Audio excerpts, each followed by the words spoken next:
ఇంకో చూడండి, ఆ బాబు ఎప్పుడు ఫోన్ చూస్తూనే ఉంటున్నాడు. మీరు కూడా అంతే కదా, ఇంటికి వెళ్ళిన తర్వాత ఫోన్ చూస్తూనే ఉంటారు. ఎవరిని చూడట్లేదు, ఇంతమంది కూర్చున్నారు కదా, బాబు ముందర కూర్చోండి, కూర్చోండి. ఇక బాబు వెనకాల టీచర్లు ఉన్నారన్న భయం ఉన్నదా? వాళ్ళ అమ్మ బాబు అందరు తింటుంటూ ఫోన్ చూస్తున్నాడు.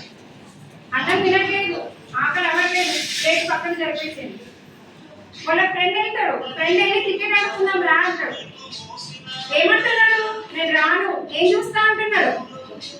ఫోన్ ఏం చూస్తాడంట, బాణాట ఆడుతూ రావట్లేదు.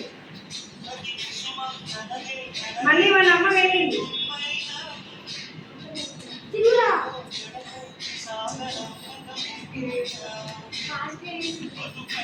వాళ్ళ అమ్మ వెళ్ళింది. వాళ్ళ కొడుకు ఏమైందని భయపడుతుంది. చూడండి, మీరు కూడా సెల్లు చూడొద్దు, మీకు ఏమైతుందని మమ్మీ భయపడతారు.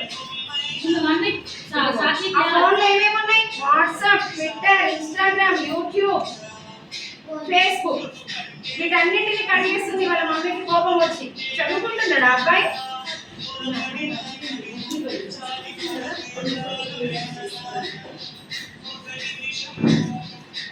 కట్ చేస్తే మొత్తం సెల్లో ఉన్న యాప్స్ అన్ని పోయినాయి. ఆ బాబు లేపింది, లేపి ఫోన్ పడేసింది. ఏమిస్తుంది? బుక్ ఇస్తుంది. ఏం చేస్తున్నాడు బుక్తోనే?